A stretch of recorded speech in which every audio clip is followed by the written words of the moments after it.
The crystal champagne flute slipped from Emma's fingers, shattering against the marble floor of the country club ballroom. And suddenly, every eye in the room turned toward the man standing in the doorway, his chest heaving as though he had run all the way there. Nathan Cross stood framed by the ornate archway, his usually impeccable suit disheveled, his dark hair falling across his forehead in a way Emma had never seen in all the years she had known him. His gray eyes locked onto hers with an intensity that made her breath catch, and for a moment the entire rehearsal dinner seemed to freeze. "Emma," he said, his voice rough and desperate, "don't marry him." The silence that followed was deafening. Emma felt her fiancé, Derek, stiffen beside her, his hand tightening on her waist. Her parents stood frozen near the head table, her mother's mouth forming a perfect O of shock. Derek's groomsmen shifted uncomfortably, and the bridesmaids clutched their own champagne glasses as though they might shatter too. "Nathan, what are you doing?" Emma managed to whisper, though her voice carried in the absolute quiet of the room.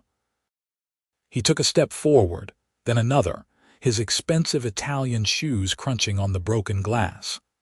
"I know I have no right to do this.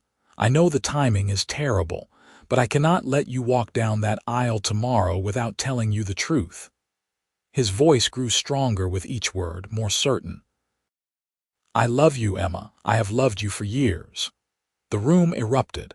Derek's face turned red and he released Emma to move toward Nathan. "You need to leave, now." But Nathan did not even glance at him. His eyes remained fixed on Emma as though she were the only person in the world. "I have watched you plan this wedding for 8 months. I have smiled and congratulated you and pretended to be happy for you. But I cannot do it anymore. I cannot stand beside you tomorrow as your friend and watch you promise forever to someone else when I love you with everything I have." Emma's mind reeled. Nathan Cross, her best friend since college, the man who had been her constant companion through every major moment of her adult life, was confessing his love for her the night before her wedding. It was impossible. It was insane. And yet, as she stared at him, she realized with a sickening lurch that some part of her had always known. "Get out," Derek snarled, finally reaching Nathan and grabbing his arm. "You are ruining our rehearsal dinner." Nathan shook him off with surprising force. He was taller than Derek, broader through the shoulders, and though he had never been violent, there was something fierce in his expression now that made Derek take a step back. "I will leave," Nathan said quietly, "but not until Emma tells me to go." All eyes turned to her. Emma felt the weight of expectation from every direction. Her mother looked horrified, her father angry, Derek betrayed and furious. Her bridesmaids, her college roommates Sarah and Michelle, watched with expressions she could not read. And Nathan looked at her with such raw vulnerability that it made her chest ache. "I think you should leave," she heard herself say, though the words felt like they were coming from someone else. Something flickered across Nathan's face, pain so acute that Emma almost reached for him. But he nodded just once and turned toward the door. "Wait," Emma called out, surprising herself. He stopped immediately, his back still to her. "How long?" He turned slowly, and when he met her eyes again, she saw the truth written there before he even spoke. "Since the night we met," he said softly. "The summer before senior year at that terrible pizza place off campus. You had marinara sauce on your chin, and you laughed at my jokes even though they were not funny, and I fell in love with you right there across that sticky booth table." Emma remembered that night with crystal clarity. She had been 21, newly single after breaking up with her high school boyfriend, determined to enjoy her last year of college without complications. Nathan had been the friend of a friend, invited along to make the group even. They had talked until the restaurant closed, then walked around campus until dawn, and by the time the sun came up, Emma had known she had found her person. her best friend, the one who would always be there, just never in that way. She had never let herself think of him in that way. "That was 8 years ago," she whispered. 8 years, 2 months, and 17 days, Nathan confirmed. "But who is counting?" Derek's voice cut through the moment like a knife. "This is ridiculous. Emma, tell him to leave so we can get back to our dinner." He moved back to her side, possessive now, his hand gripping her elbow too tightly. Emma looked at her fiancé, really looked at him. Derek Hartfield was everything she had thought she wanted. He was stable, successful, from a good family. He was an investment banker who wore expensive suits and knew which wines to order at dinner. He was the kind of man her parents approved of, the kind of man who made sense on paper. But when she looked at him, she did not feel the earthquake she felt when Nathan's eyes met hers. "I need some air," she said, pulling away from Derek's grasp. "Emma," her mother started, rushing forward in her burgundy mother-of-the-bride dress. "Please, Mom, just give me a minute." She walked toward the balcony doors, her heels clicking on the marble. She did not look back to see if anyone followed, but somehow she knew they would not. The night air was cool against her flushed skin, and she gripped the railing, staring out at the manicured golf course that stretched into darkness. The door opened behind her. She did not need to turn to know it was Nathan. "I am sorry," he said quietly, coming to stand beside her but not touching her, careful to maintain distance. "I know I probably just ruined everything. Your dinner, your wedding, maybe our friendship. But I could not let you do this without telling you the truth." "Why now?" Emma asked, her voice barely above a whisper. "Why tonight of all nights?" Nathan laughed, but there was no humor in it. "Because I am a coward. Because I convinced myself for years that being your friend was enough, that I would rather have you in my life as a friend than risk losing you by telling you how I felt. But then Derek proposed, and you said yes, and I told myself I could handle it. I could be happy for you. I could stand up there tomorrow as one of your groomsmen and smile through it all." He turned to face her, and she finally looked at him. Really looked at him. Nathan had always been handsome in an understated way. Tall and lean with dark hair that was always slightly too long and those storm-gray eyes that seemed to see right through her. But tonight, with emotion stripping away his usual careful control, he was devastating. "But I was lying to myself," he continued. "Because every time I see you with him, it feels like someone is carving out my heart with a dull knife. And tonight, sitting through that rehearsal, watching you practice walking toward him, promising to love him forever, I realized that I would regret staying silent for the rest of my life." Emma's hands trembled on the railing. "You should have told me." "When?" Nathan asked, and now there was frustration in his voice. "When you were dating Marcus. When you told me you were so happy to just be friends with me because you needed one person in your life who was not complicated. When Derek asked you to marry him and you called me crying because you were so happy. When was I supposed to tell you, Emma?" She had no answer for that, because he was right. She had friend-zoned him so thoroughly, so completely, that he had never had an opening to be anything else. "I do not know what you want me to say," she finally managed. Nathan moved closer, close enough that she could smell his cologne, the familiar scent that always meant safety and home to her. "I do not want you to say anything you do not feel. But I need you to know the truth before you make this decision. I need you to know that there is someone who loves you, really loves you, for exactly who you are. Not because you look good on paper or because you fit into the right social circles, but because you are brilliant and funny and kind. Because you cry at dog videos and you sing off-key in the car, and you always order too much Chinese food because you can never decide between dishes. Because when I am with you, everything makes sense in a way it never does with anyone else." Tears were streaming down Emma's face now, ruining her carefully applied makeup. "Nathan, I am getting married tomorrow." "I know," he said softly. "And if you tell me right now that you love Derek, that he makes you happy, that you cannot imagine your life without him, then I will walk away. I will go back to being your friend and I will never speak of this again. But Emma, please, be honest with yourself. Do you love him? Really love him?" The question hung in the air between them. Emma opened her mouth to say yes, of course she loved Derek. She was marrying him tomorrow. But the words would not come, because the truth was more complicated than that.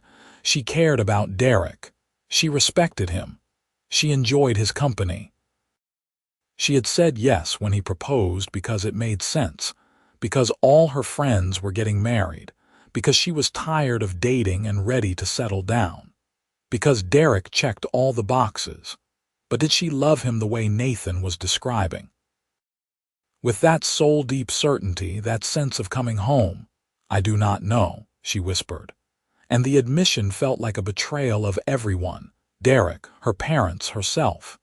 Nathan reached out and gently brushed a tear from her cheek, his touch so tender it made her ache. "Then maybe you have your answer." The door to the balcony burst open and Derek stormed out, his face still flushed with anger. "Enough. Emma, we need to talk, alone." Nathan's jaw tightened, but he stepped back. "I will go." "No," Emma heard herself say.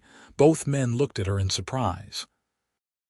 "I mean yes, Derek and I need to talk, but Nathan, please do not leave. Not yet." She saw hope flare in Nathan's eyes, quickly shuddered. He nodded and returned inside, leaving her alone with her fiancé. "What is going on?" Derek demanded as soon as the door closed. "Are you actually considering this? Some dramatic confession from your friend who clearly cannot handle the fact that you moved on?" Emma flinched at the harsh words. "Derek, that is not fair. Not fair. What is not fair is him showing up the night before our wedding and trying to steal my bride.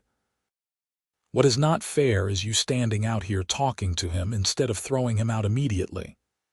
Derek ran a hand through his perfectly styled blonde hair, messing it up. "Emma, we have a wedding tomorrow. 200 guests. Your dress, the flowers, the band, everything is ready. Are you really going to throw all that away because Nathan suddenly decided to grow a backbone?" "This is not about the wedding," Emma said quietly. "Then what is it about?" She looked at the man she was supposed to marry in less than 24 hours. "Do you love me, Derek?" He blinked, clearly caught off guard. "Of course I love you. I asked you to marry me, did I not?" "That is not what I asked. Do you love me? For me? Or do you love what I represent? The right kind of wife for the right kind of life?" Derek's expression shifted, becoming guarded. "I do not know what you want me to say. I think you are smart and beautiful. We have a good life together. We want the same things." "Do we?" Emma asked. "Because I just realized that I do not even know if I want the things I have been planning for." "You are being emotional," Derek said, his tone taking on a patronizing edge that made Emma's spine stiffen. "Nathan blindsided you with this stunt, and now you are confused. But tomorrow, when you wake up and realize how ridiculous this all is, you will be grateful we did not do anything rash." Emma stared at him, really seeing him for perhaps the first time, and she realized that Nathan was right. She did not love Derek, not the way she should, not the way he deserved. "I cannot marry you," she said, the words coming out firmer than she expected. Derek's face went pale. "What?" "I am sorry, Derek. I truly am. But I cannot marry you tomorrow. It would not be fair to either of us." "This is insane," Derek said, his voice rising. "You are throwing away our entire future because of some romantic fantasy Nathan sold you. You do not even know how he feels. This could just be some last-ditch attempt to sabotage your happiness because he cannot stand to see you with someone else." Emma shook her head. "This is not about Nathan. This is about us. About the fact that when you asked me if I loved you, You could not even tell me you loved me without qualifying it. About the fact that I said yes to your proposal because it made sense, not because I could not imagine my life without you." She pulled the engagement ring off her finger, the 3-carat diamond that Derek had chosen without her input because he knew what looked right. She held it out to him, and when he did not take it, she set it on the railing between them. "I am sorry," she said again. "You deserve someone who loves you the way you deserve to be loved, and that is not me." Derek stared at the ring, then at her, his expression cycling through disbelief, anger, and finally, a cold hardness. "You are making the biggest mistake of your life." "Maybe," Emma said. "But it is my mistake to make." He snatched the ring off the railing and stormed past her, slamming the door behind him. Through the glass, Emma could see the chaos as he clearly announced what had just happened. Her mother burst into tears, her father's face turned purple with rage, and the wedding party erupted in shocked conversation. And in the middle of it all, Nathan stood perfectly still, his eyes finding hers through the glass. Emma took a deep breath and walked back inside. The next hour was brutal. Her mother cried and begged her to reconsider, telling her she was ruining her life over foolishness. Her father demanded to know how they were going to explain this to their friends and family. Derek's parents threatened to sue them for the cost of the wedding, though Emma was not sure what grounds they could possibly have. Through it all, Nathan stood in the corner, silent and still, just his presence a steady anchor in the storm. Finally, Emma could not take it anymore. "I am leaving," she announced to the room at large. "Where are you going?" Her mother wailed. "I do not know, but I cannot be here right now." She grabbed her purse and headed for the door. Nathan fell into step beside her, not saying anything, just there. They walked through the country club in silence, past the curious stares of staff members who clearly knew something dramatic had happened. In the parking lot, Emma's hand shook too hard to get her keys out of her purse. "Let me drive," Nathan said gently, taking the purse from her and extracting her keys. "Where do you want to go?" "Anywhere but here." He opened the passenger door of her sedan and waited until she was settled before closing it carefully. He climbed into the driver's seat, adjusted the mirrors, and pulled out of the parking lot as chaos continued inside. They drove in silence for a while, the city lights blurring past the windows. Emma's mind was racing, trying to process everything that had happened in the last 2 hours. She had been engaged to be married, and now she was not. She had thought Nathan was her best friend, and now she knew he was in love with her. Her entire life had been upended, and she had no idea what came next. "Where are we going?" she finally asked as Nathan turned onto the highway. "Do you remember that diner we used to go to in college? The one that was open 24 hours and had the best pancakes?" Emma felt the first genuine smile in hours tug at her lips. "Pete's place. It is still there, I checked." 20 minutes later, they were sliding into a cracked vinyl booth at Pete's place, the same diner where they had spent countless late nights during college, studying for exams and talking about everything and nothing. The place looked exactly the same, from the black and white checkered floor to the vintage Coca-Cola signs on the walls. A waitress who looked like she had been working there since the diner opened came over with a pot of coffee. "What can I get you kids?" "Stack of blueberry pancakes," Emma said automatically. "Make it 2, Nathan added, "and keep the coffee coming." The waitress nodded and shuffled away. Emma wrapped her hands around the warm coffee mug, finally feeling like she could breathe for the first time all night. "I cannot believe I just did that," she said quietly. Nathan reached across the table and covered her hand with his. "You were incredibly brave. Or incredibly stupid. I just called off my wedding 12 hours before I was supposed to walk down the aisle. My mother is going to disown me." Derek's family will probably sue us anyway, even though they do not have grounds, and I have no idea what I am going to do now. You are going to eat pancakes, Nathan said, and then you are going to take it one day at a time. Emma laughed despite everything. Is that your professional advice? Absolutely. As your best friend, I am legally required to provide you with pancakes in times of crisis. It is in the handbook. I do not remember signing any handbook. You should read the fine print next time. They fell into the easy banter that had always been the hallmark of their friendship, and slowly, Emma felt the tight knot in her chest begin to loosen. The pancakes arrived, fluffy and perfect, drenched in syrup exactly the way she liked them. They ate in comfortable silence for a few minutes. "Can I ask you something?" Emma finally said. "Anything."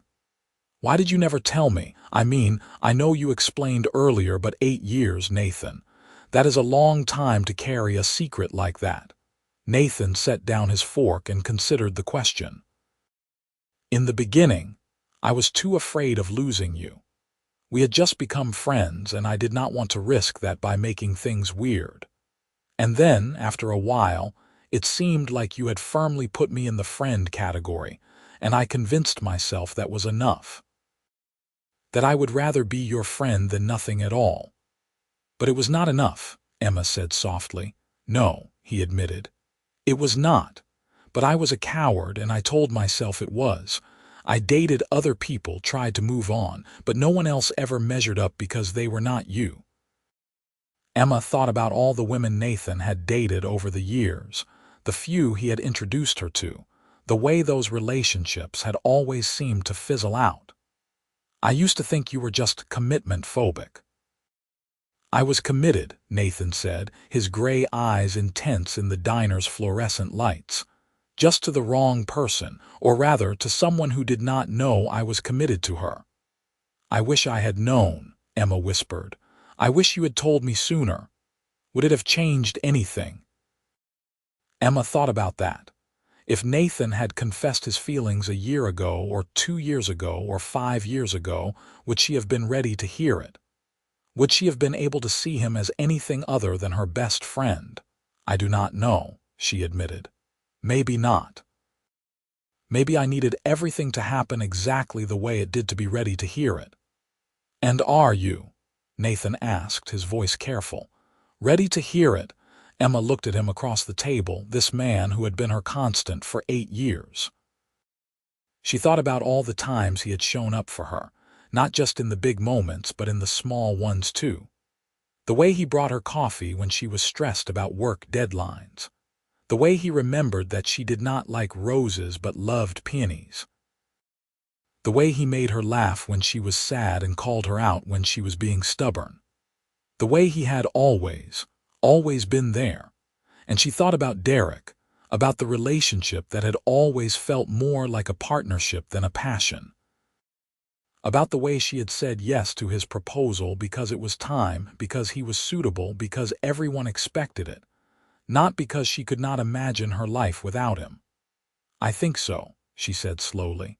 "But Nathan, I just called off my wedding. I am emotionally devastated and confused and not thinking clearly. I do not want to jump from one relationship into another without taking time to figure out what I actually want." She saw the disappointment flicker across his face, but he nodded. "I understand. And I am not asking you to make any decisions right now.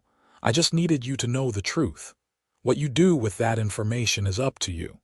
But we can still be friends?" Emma asked, hating how uncertain her voice sounded. Nathan smiled, but it did not quite reach his eyes. "Always. No matter what happens, Emma, I will always be your friend. That has not changed." Except they both knew it had changed. Everything had changed the moment he walked into that rehearsal dinner and confessed his love for her. They could not go back to the easy, uncomplicated friendship they had before. The truth was out there now, hovering between them, impossible to ignore. They finished their pancakes, and Nathan drove her home to the apartment she had shared with Derek for the past year. She realized with a sinking feeling that this was going to be complicated. All her things were here, mingled with his. She would have to pack, find somewhere else to stay. "You can crash at my place," Nathan offered, reading her mind the way he always could. "I have a guest room. It is not much, but it is yours for as long as you need it." "I cannot impose like that." "You are not imposing. What are friends for?" Emma wanted to point out that the situation was more complicated now than just friends helping friends, but she was too exhausted to argue. She nodded and let herself into the apartment, relieved to find it dark and empty. Derek must have gone to his parents' house. She packed quickly, throwing clothes and toiletries and necessities into suitcases, trying not to think about how she had been packing these same suitcases just days ago for her honeymoon in Bali. She left her key on the counter along with a note telling Derek she would come back for the rest of her things later. And then she let Nathan load her suitcases into her car. His apartment was in a high-rise downtown, sleek and modern in a way that seemed at odds with the Nathan she knew. But then again, Emma was realizing she might not know him as well as she thought. "When did you move here?" she asked as he gave her the tour. The guest room was spacious and beautifully decorated with a view of the city skyline. "About 6 months ago," Nathan said, leaning against the doorframe. 6 months ago was right around when Emma had gotten engaged. She wondered if that was a coincidence, or if Nathan had needed a fresh start when he realized she was really going to marry Derek. "It is beautiful," she said. "The bed is comfortable, the bathroom is stocked, and there is coffee in the kitchen. Make yourself at home." He paused, then added, "I know tonight was overwhelming, but for what it is worth, I am proud of you. It takes courage to walk away from something when you know it is not right." Emma felt tears prick her eyes again. "Thank you for everything. For being honest with me, for being here, for not judging me for what a mess this all is." "You are not a mess," Nathan said firmly. "You are brave and honest, and you deserve to be happy. I will see you in the morning." He closed the door softly behind him, and Emma sank onto the bed, her whole body suddenly heavy with exhaustion. She pulled out her phone and saw 37 missed calls and countless text messages from her mother, her father, her bridesmaids, even Derek. She turned the phone off without reading any of them and crawled under the covers. As she lay in the dark, staring at the unfamiliar ceiling, Emma tried to process everything that had happened. This morning, she had woken up excited about her rehearsal dinner, about marrying Derek. And now, less than 24 hours later, she was sleeping in Nathan's guest room with no wedding, no fiancé, and no idea what came next. But as terrifying as that uncertainty was, there was also something freeing about it. For the first time in years, she did not have to follow someone else's script or live up to anyone else's expectations. She could figure out what she actually wanted, and maybe, just maybe, what she wanted had been right in front of her all along. Emma finally fell asleep as dawn was breaking over the city, exhausted and overwhelmed but somehow, inexplicably, hopeful. When she woke, it was past noon and sunlight was streaming through the windows. For a blissful moment, she forgot where she was and why. Then reality crashed back in and she groaned, pulling a pillow over her face. There was a soft knock on the door. "Emma, are you awake?" She sat up, running her hands through her tangled hair. "Come in." Nathan opened the door, carrying a tray with coffee, toast, and fruit. "I was not sure when you would wake up, so I kept everything simple." Emma felt her heart squeeze at the thoughtfulness. Derek had never brought her breakfast in bed. "You did not have to do this." "I know, I wanted to." He set the tray on the nightstand. "Your phone has been buzzing nonstop on the counter where you left it. I did not look at it, but I figured you should know." Emma groaned again. I do not want to deal with that yet. You are going to have to eventually. People will be worried. I know. I just need a few more hours of pretending this is not happening. Nathan smiled sympathetically. Take all the time you need. I will be in my office if you need anything. I took the day off work, so I am here. After he left, Emma forced herself to eat, then showered and changed into clean clothes. She felt marginally more human. Finally, she steeled herself and turned her phone back on. The messages were mostly what she expected. Her mother alternating between pleading and anger, telling her she was making the biggest mistake of her life and needed to call Derek immediately and fix this. Her father demanding she come home so they could discuss this rationally. Her bridesmaids asking if she was okay and where she was. And Derek, starting with angry messages demanding she explain herself, then moving to pleading messages asking her to reconsider, and finally landing on cold, formal messages about dividing their belongings and terminating their lease. Only one message made her smile. Sarah, her maid of honor, had texted, "Whatever you are doing, wherever you are, I hope you are okay. Call me when you are ready. No judgment. Love you." Emma called her immediately. "Oh, thank God," Sarah answered on the first ring. "I have been so worried. Are you okay? Where are you?" "I am okay. I am at Nathan's place." There was a significant pause. Nathan's place. As in, the man who dramatically confessed his love for you at your rehearsal dinner. That would be the one. "Emma Clark, you need to tell me everything right now." So Emma did. She told Sarah the whole story, from Nathan's confession to her conversation with Derek to canceling the wedding. She told her about the diner and the pancakes and spending the night in Nathan's guest room. When she finished, Sarah was quiet for a long moment. "Can I tell you something?" She finally said, "Of course." "I never thought you and Derek were right for each other." Emma blinked. "What? You never said anything?" "Because you seemed happy and I did not want to be that friend who tells you what to do. But Emma, I have known you since we were 18. And I have never seen you as alive as when you are with Nathan.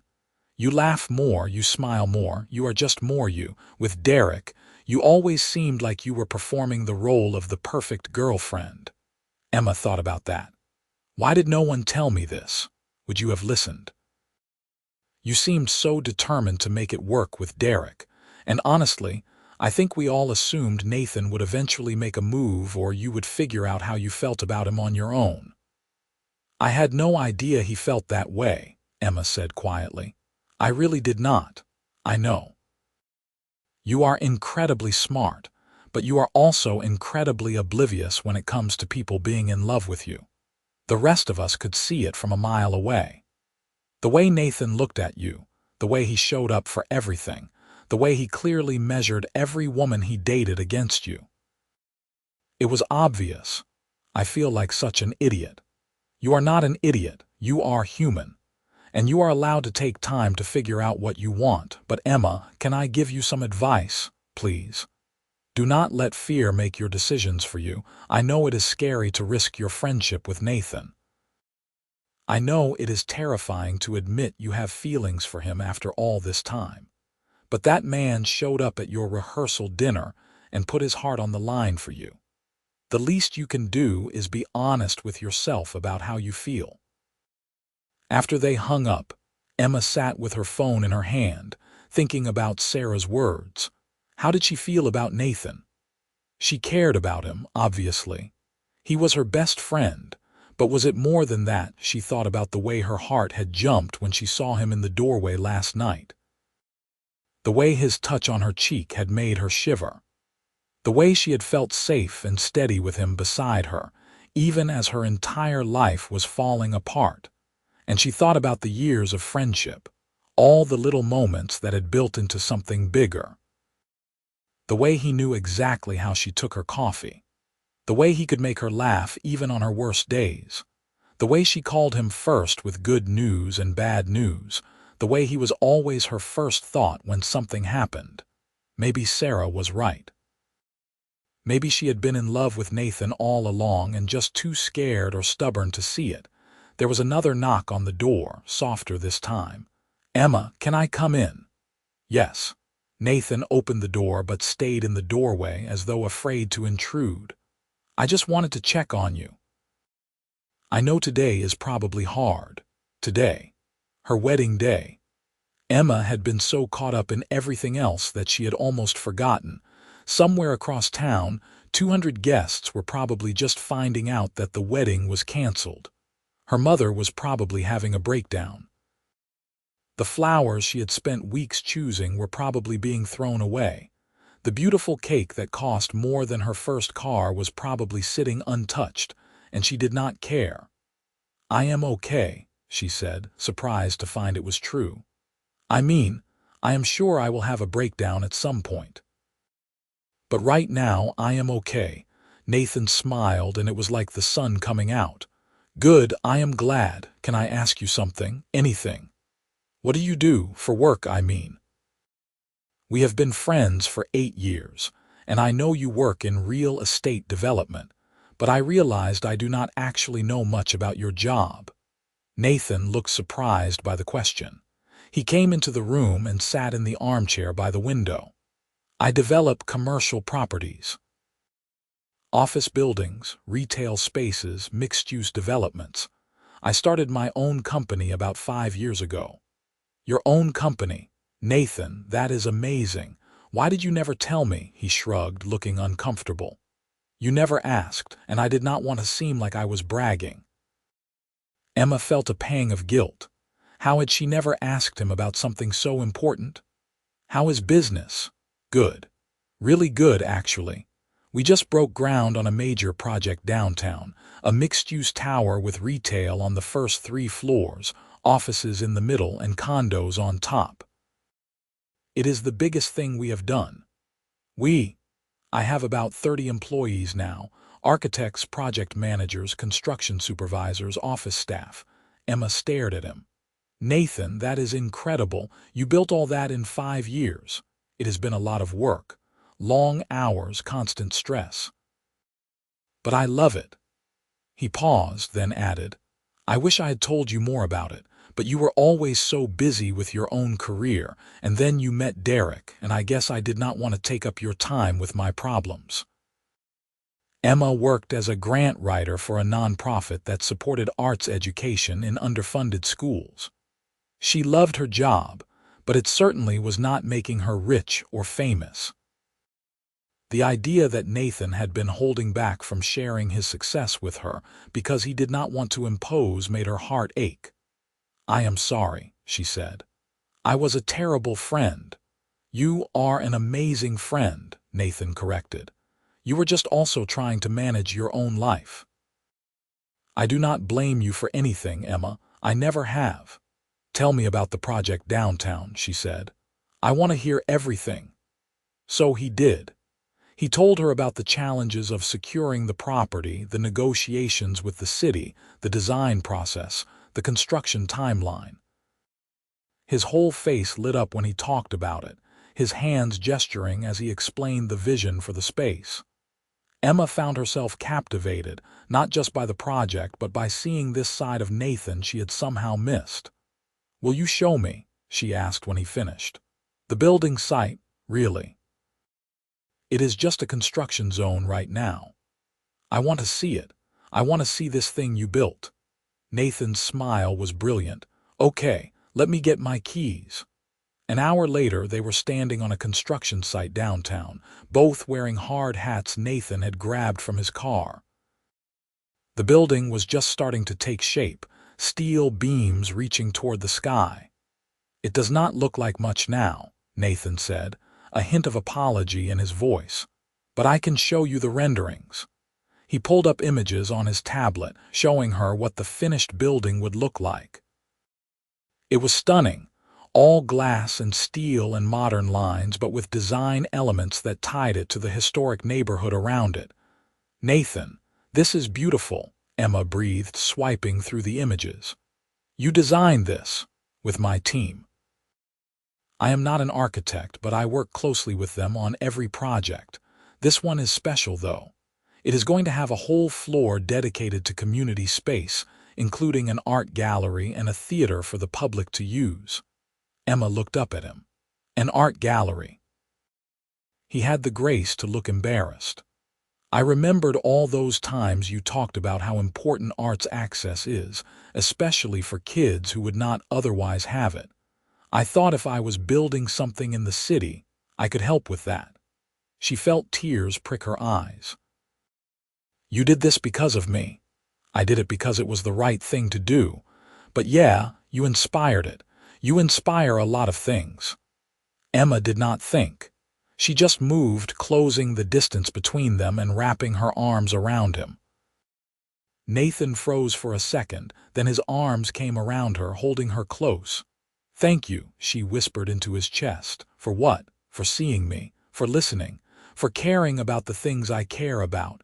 His arms tightened around her. Always. They stood like that for a long moment, and Emma felt something shift inside her. This was not just friendship. It never had been. She had just been too afraid to see it. When they finally pulled apart, Nathan was looking at her with an expression she could not quite read. We should probably get going. I promised you a tour of the building, but there is not much to see yet besides the foundation. They spent another hour walking around the site, Nathan explaining the different phases of construction and introducing her to the site supervisor. Emma could see how much respect the crew had for him, the way they listened when he talked and came to him with questions. This was a side of Nathan she had never seen before, confident and commanding, and she found it incredibly attractive. As they drove back to his apartment, Emma's phone rang. Her mother. She had been avoiding her all day, but it was time to face the music. I should probably take this, she said. Nathan nodded. I will be inside when you are ready. Emma answered the call as Nathan discreetly went into his building. Hi, Mom. Emma Rose Clark, where have you been? I have been calling you all day. I know. I needed some time to think. Time to think. Emma, you called off your wedding 12 hours before you were supposed to get married. Do you have any idea what kind of chaos you caused?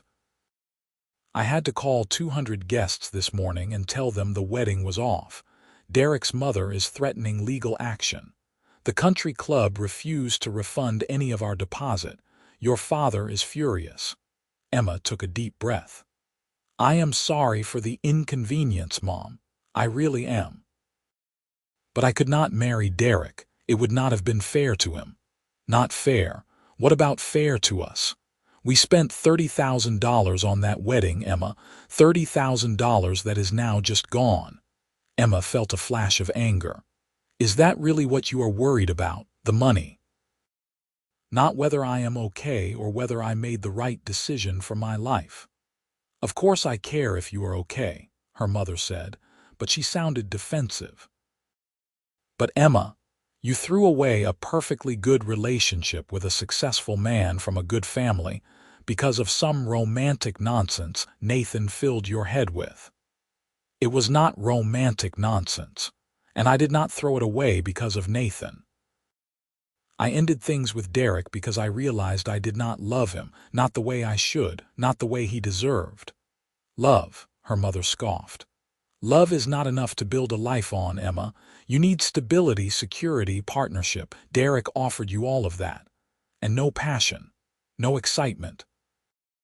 No feeling like I might die if I could not be with him. Is that really what you want for me? A marriage based on practicality? Her mother was quiet for a long moment. Your father and I have been married for 35 years. It has not always been easy. There have been times when love was not enough, when we had to choose to stay together even when we did not particularly like each other. But we built a life together. A good life. I know you did, Mom, and I am not saying your marriage is wrong or bad, but it is not what I want. I do not want to wake up 20 years from now and wonder what my life would have been like if I had been brave enough to choose something different. And you think Nathan is something different, her mother asked, and there was something in her voice Emma could not identify. I do not know yet. But I think he might be, her mother sighed. I hope you know what you are doing, Emma, I really do, but right now I am too angry and too hurt to be supportive. Your father and I need some time. I understand, Emma said quietly. I love you, Mom. I love you too. Even if I am furious with you right now. After they hung up, Emma sat in the car for a few minutes, processing the conversation. It had gone about as well as she had expected, which was not well at all. But she had stood her ground, and that felt important. She found Nathan in the kitchen, making dinner. Something smelled incredible. How did it go? He asked, looking up from the stove. About as well as being disowned by your mother can go. She did not actually disown you, not officially. But she did say she and my dad need time before they can be supportive of my decisions, which is code for I am dead to them until I come to my senses and apologize. Nathan abandoned the stove and came to her, pulling her into a hug. I am sorry. This is all my fault. No, it is not, Emma said firmly, pulling back to look at him. You told me the truth. What I did with that truth was my choice. No one forced me to call off the wedding. I did that because it was the right thing to do for me and for Derek. Still, I caused a lot of chaos in your life. Good chaos, Emma said. I needed shaking up. I was sleepwalking through my own life, making choices because they made sense instead of because they made me happy. Nathan studied her face. And now I want to figure out what actually makes me happy. Any ideas? Emma smiled. I am starting to get some. They ate dinner on Nathan's balcony, watching the sun set over the city. He had made pasta with homemade marinara sauce, and it was delicious. Emma remembered that first night they met, when she had marinara sauce on her chin. The fact that he remembered that detail after 8 years made her chest tight. Can I ask you something? Nathan said as they finished eating. You can ask me anything. What happens now? I mean, you are staying here, which is great, but what happens with us? Emma set down her fork. This was the question she had been avoiding all day. I do not know, she said honestly. Nathan, I called off my wedding yesterday. I am emotionally overwhelmed and confused and probably not in any state to make major decisions about my love life. She saw the flash of disappointment in his eyes, but he nodded. I understand. But she continued, I also know that I have been lying to myself about how I feel about you, maybe for years, and I do not want to keep lying.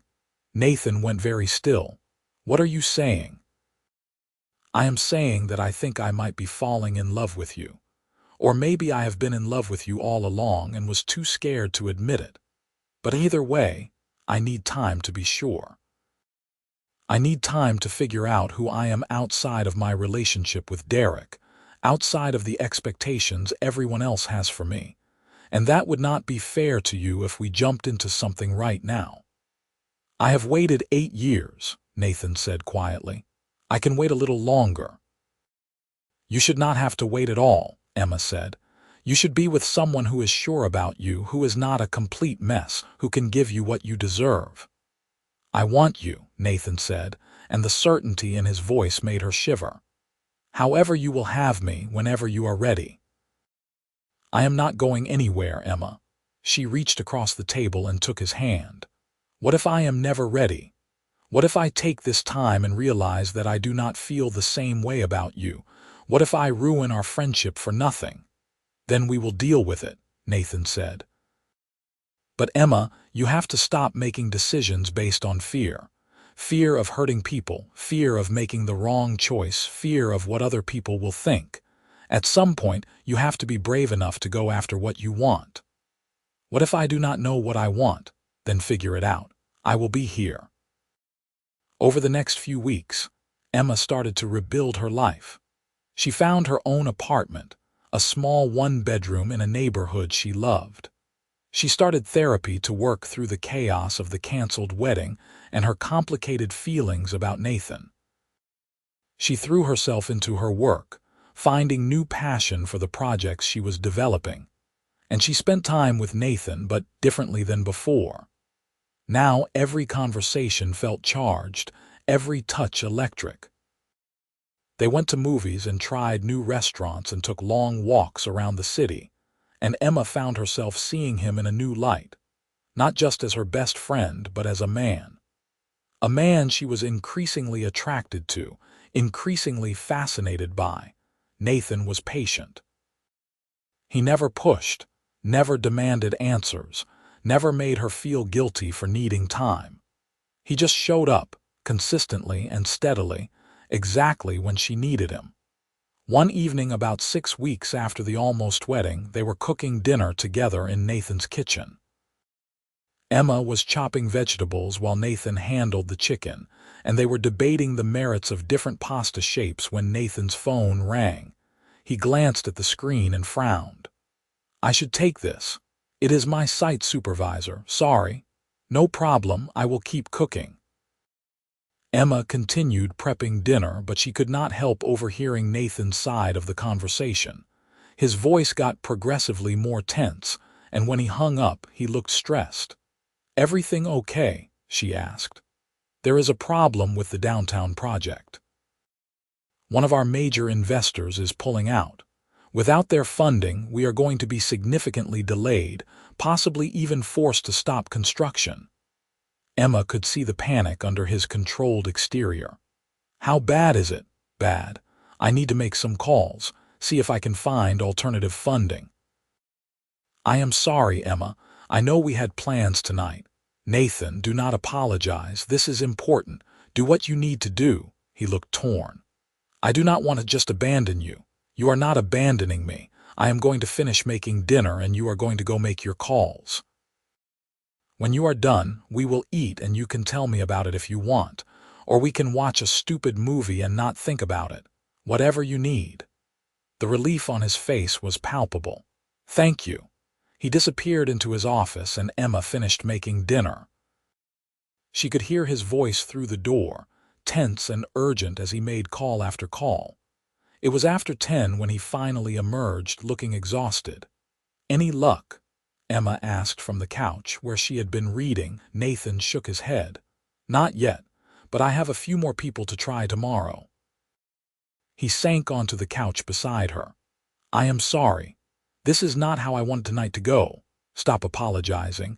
Nathan, you are dealing with a crisis, I understand." He looked at her and there was something raw in his expression. "You always understand. That is one of the things I love about you." Emma's breath caught. They had not talked about his confession since that first night, had not addressed the feelings hanging between them. But now, in this quiet moment, it felt like the right time. "Nathan," she said softly, "I have been thinking a lot over the past few weeks." He went very still. "Yeah, about us. About what you said at the rehearsal dinner, about how I feel." And Emma took a deep breath. This was it. The moment where she had to be brave, had to risk everything, and I realized something. When Derek proposed, I said yes because it made sense. Because he was stable and successful and everyone approved. But when I think about you, nothing about my feelings makes sense. They are messy and complicated and terrifying. And I think that is how I know they are real." Nathan's eyes were locked on hers. "What are you saying, Emma?" "I am saying that I love you. I am in love with you. I think I have been for a long time and I was just too scared to see it. And I am still scared. I am terrified of ruining our friendship, of not being enough, of making another mistake. But I am more terrified of never taking the chance." For a moment, Nathan just stared at her. Then he moved, cupping her face in his hands and kissing her with such intensity that Emma forgot how to breathe. She had been kissed before, plenty of times. But nothing had ever felt like this, like coming home and jumping off a cliff at the same time. When they finally broke apart, both breathing hard, Nathan rested his forehead against hers. "Say it again." "I love you," Emma whispered. "I am in love with you." "I love you too." "God, Emma, I love you so much." He kissed her again, softer this time, sweeter. Emma melted into him, feeling like all the pieces of her life were finally clicking into place. "I cannot believe this is happening," she said when they came up for air. "Believe it," Nathan said, tucking a strand of hair behind her ear. "I have been dreaming about this moment for 8 years. I am not letting you go now." They spent the rest of the night on the couch, talking and kissing and just being together. Emma could not remember the last time she had felt this happy, this right. With Derek, everything had been measured and appropriate. With Nathan, everything was wild and perfect and exactly what she needed. Over the next few months, they navigated the transition from friends to something more. It was not always easy. There were moments when old patterns crept in, when Emma found herself holding back or Nathan became too cautious. But they worked through it, learning how to be partners instead of just friends. Nathan solved his funding crisis by securing a new investor, and the downtown project got back on track. Emma got a promotion at work, taking on a leadership role in her nonprofit. They celebrated each other's successes and supported each other through the failures. And slowly, Emma's family came around. Her mother apologized for her initial reaction, admitting that she could see how happy Emma was with Nathan. Her father took longer, but eventually, he welcomed Nathan into the family. Derek moved on, getting engaged to someone new within 6 months. Emma was happy for him. He deserved someone who loved him without reservation. A year after that fateful rehearsal dinner, Nathan took Emma back to the construction site downtown. The building was nearly finished now, gleaming in the evening light. "Remember when I brought you here and it was just foundation and steel?" he asked as they stood on the sidewalk, looking up. "I remember. You showed me the renderings and I thought it was beautiful. Do you want to see the real thing?" He led her inside, past the security guard who clearly knew him, and up the elevator to the top floor. The condos were not finished yet, but the views were spectacular, the entire city spread out before them. "This is incredible," Emma breathed, moving to the floor-to-ceiling windows. "I am glad you think so," Nathan said from behind her, "because I was hoping you might want to live here." Emma turned to find him down on one knee, a small velvet box in his hand. "Nathan," she whispered, her hands flying to her mouth.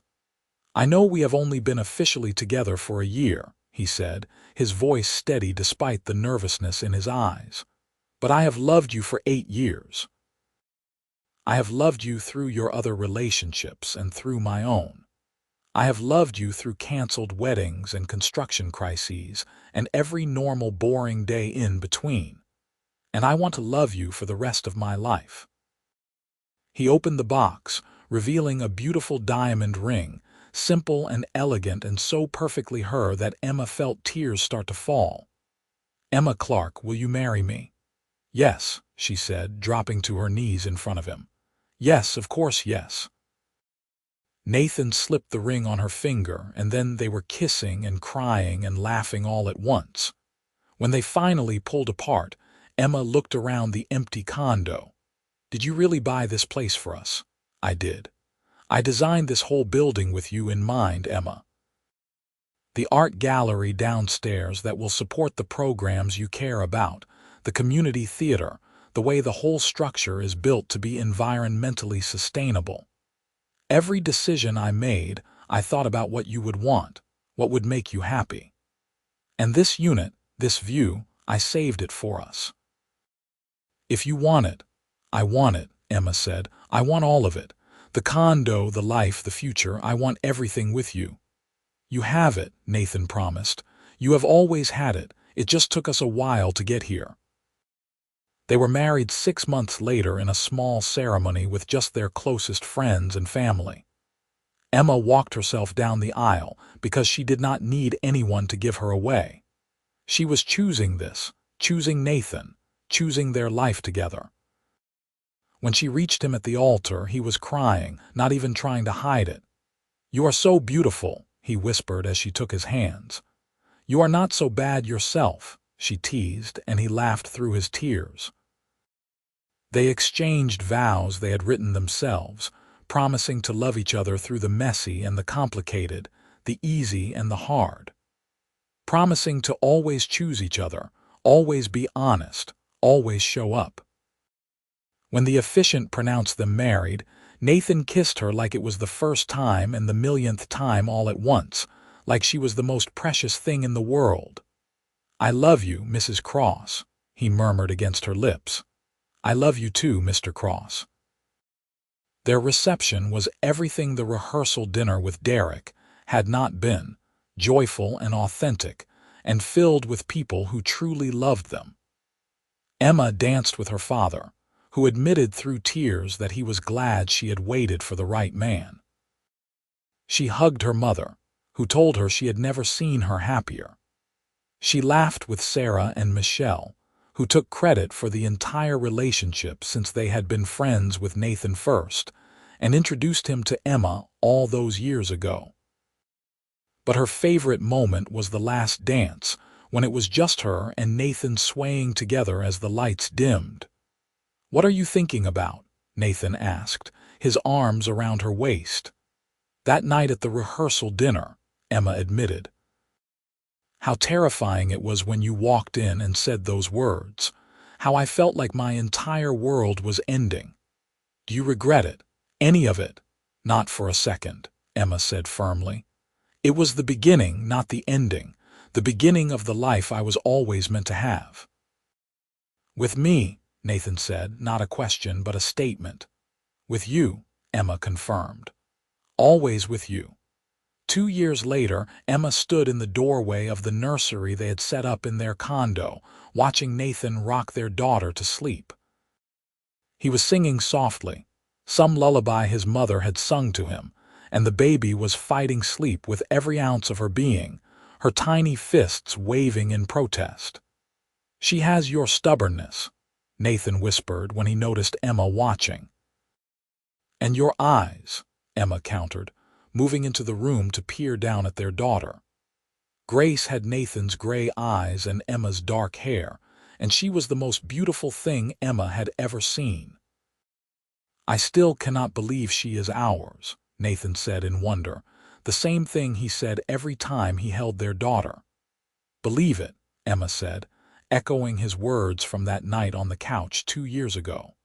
"She is ours, and so is this life, and so is everything we have built together." Grace finally gave up the fight and fell asleep, her little face peaceful in Nathan's arms.